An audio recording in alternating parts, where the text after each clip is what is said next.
Hello and welcome to e-lectures. Today, let's discuss the poem Of the Boy and the Butterfly written by John Bunyan. This is a poem prescribed for semester 3 students of the University of Kerala, and this comes under the paper British Literature 1. To begin with, let's take a quick look at the biographical details of John Bunyan. John Bunyan is a nonconformist preacher and writer. He was a Puritan writer who lived during the age of Milton. He is considered to be a contemporary of John Milton, and he is also regarded as the most important prose writer to have lived in the age of Milton.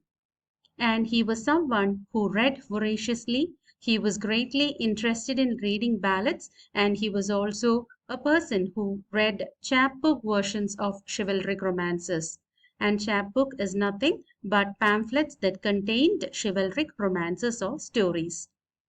He was basically a tinker, but he got an opportunity to serve in the army, and while serving in the army, he got in touch with the sectarian preachers there. He was greatly interested in preaching about the kingdom of the Lord, and therefore he started preaching among the soldiers as well. However, after some time, John Bunyan was dismissed from the army and he had to return to be a tinker. His dismissal from the army created a lot of psychological trouble for him. He even believed and he was convinced that he was a grievous sinner, and therefore he turned to the study of Bible in order to redeem himself and change his lifestyle. He even refrained himself from dancing and other forms of entertainment, which was in fact typical of the Puritans who lived during his time. The second period of struggle was during his days at Bedford as an independent preacher. It was quite difficult for him to get a footing as a preacher.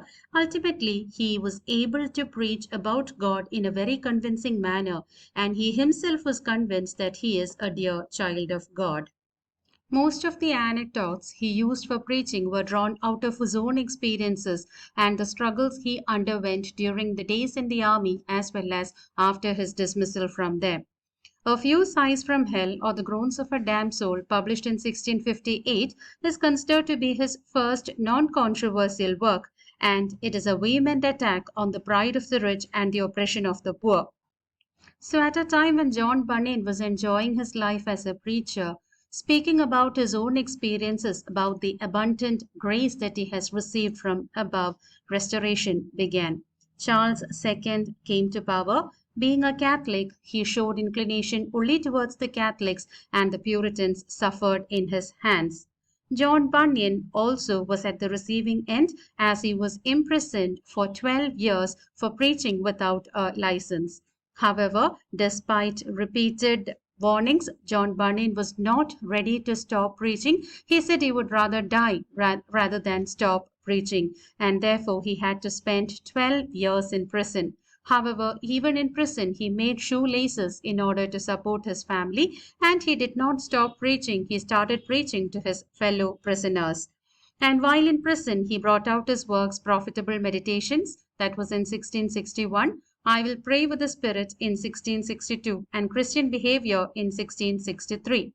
And all the psychological traumas that he underwent right from the time he was dismissed from the army and the days that he spent in the prison are all laid down in his autobiographical work, Grace Abounding to the Chief of Sinners. So this particular work, Grace Abounding to the Chief of Sinners, published in 1666, is considered to be his autobiography.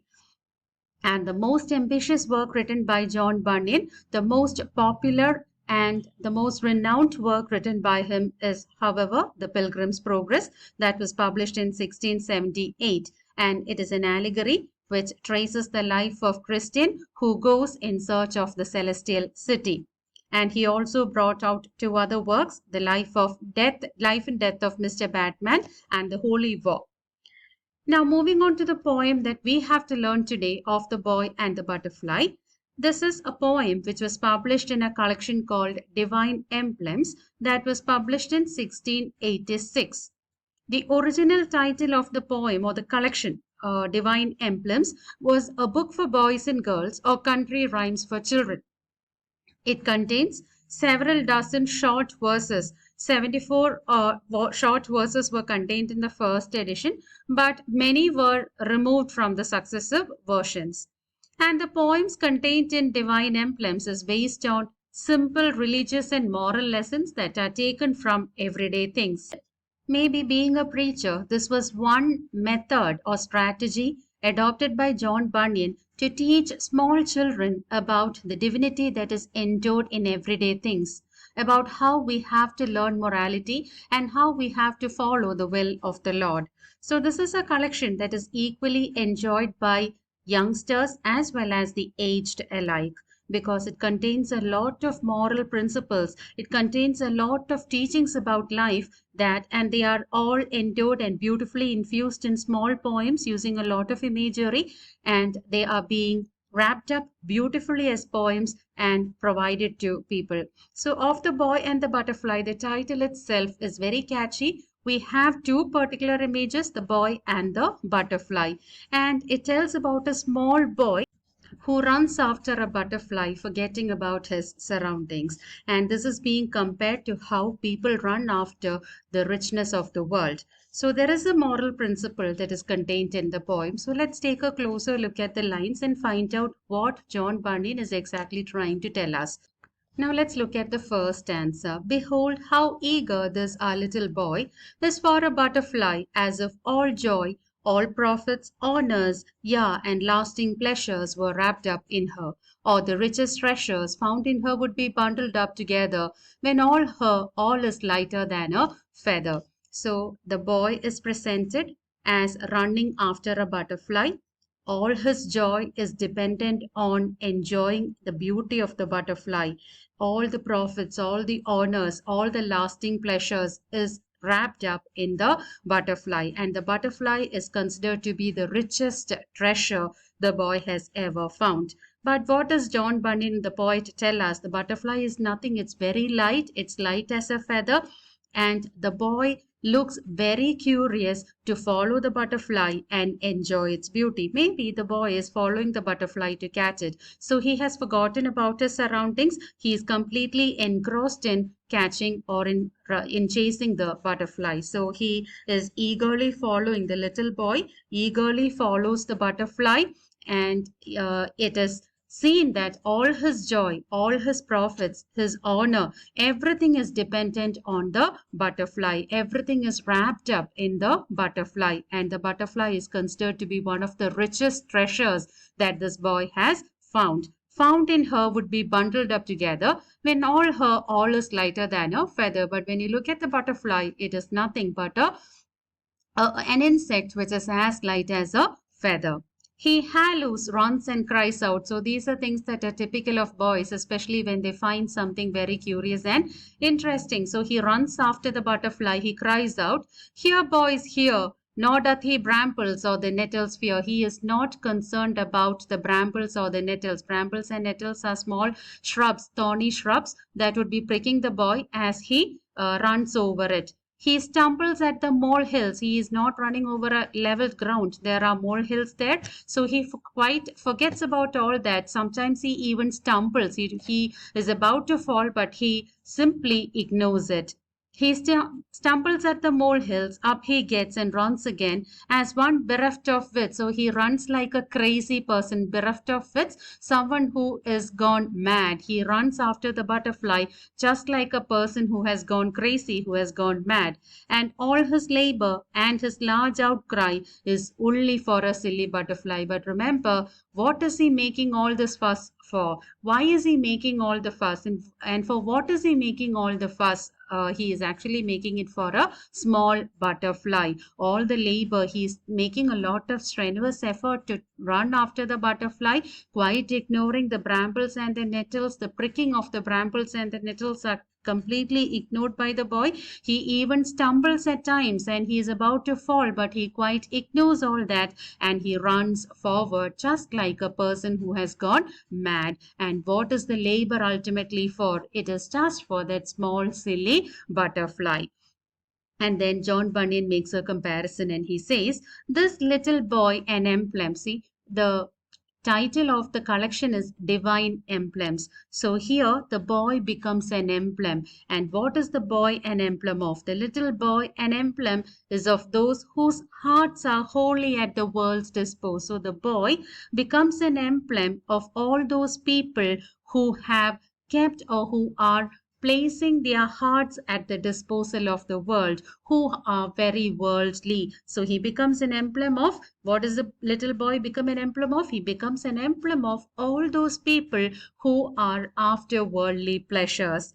The butterfly doth represent to me the world's best things at best but fading be. And the butterfly becomes an emblem of all the best things in the world. And John Bunyan adds to it, he says, all these best things that you see around are transient. They are not going to stay forever. They would fade away at one point in time. So the boy, the little boy, becomes an emblem of the worldly pleasures of the world itself, of the people of the world who are after worldly pleasures. And the butterfly represents everything that is best in the world and sought after by everyone, but it fades away. It is transient. It would not stay for long. All are but painted nothings and false joy. So all these things that we see around, they are nothing but painted joys, painted nothings and false joys. We find happiness in a lot of things around us. You find happiness in making money. You find happiness in seeing beautiful things. You find happiness in buying a new car. But remember, all these are just false joys. These are not true happiness. These will not be able to give you true happiness. They are just painted nothings. Painted nothings. It's a very beautiful usage. Painted nothings. Outwardly, they look very beautiful. But remember, they are nothing. Inside, it's just vacuum. And ultimately, they are going to lose their glory one day, and they are going to be nothing one day. They are transient. They're not going to stay forever. Like this poor butterfly to these are boys. So just like the poor butterfly appears to these boys, just like the butterfly appeals to the senses, the aesthetic sense of the boys, the worldly pleasures would be attracting everyone, but ultimately it would fade off one day.